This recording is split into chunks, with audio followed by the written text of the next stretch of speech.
Changing technology, changing genes, and a changing mindset.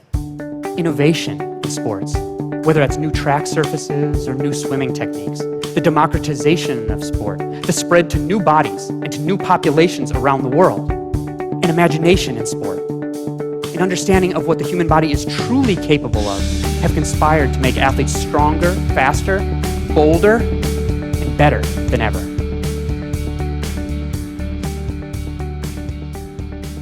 What's happening at the elite level of sports is there's a furious race to find the people with the highest capacity for a certain task and the ability to be trained the most ultimately.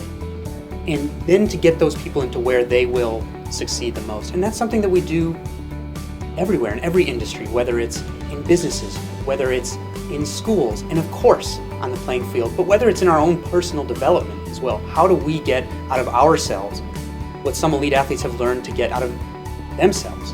And how do we identify our own talents the way that sports scientists have identified the talents for the people that they work with? And I really do think that this can be applied and tailored to any industry, to any really endeavor. The bottom line is we all want to know what our talents are. We all think we know what talent is, but science says that we are often misunderstanding talent.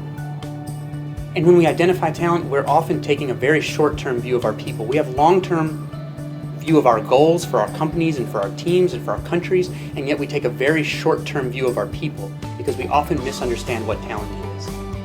We gravitate toward comfort. It's the same thing our bodies do when we train. If we do the same thing over and over and over and over again in training, if you run on the same treadmill, you lift the same weights, the same number of times every day, your physiology changes and suddenly that becomes easy.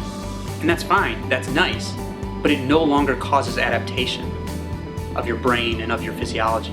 So how do you find, and I can talk about examples from sports and other areas of skill acquisition where performers and their coaches and instructors have found ways to get that optimal push so that they never settle on very good enough, but that they're always pushing past that, and so they're continually getting better and better and better, avoiding the dreaded learning plateau. And that runs from 100-meter sprinters to pianists and to everything that we all do. It's really a question of becoming a lifelong improver, and it's not what we naturally do. We will gravitate toward convenience and toward things that feel good and easy. And of course, that will always leave us a little below what we could potentially be. And from cutting edge studies that have been running for 14 years now, that have looked at which kids not only outperform their peers and continually learn and can become pro athletes, but also kids who outperform their peers in the classroom.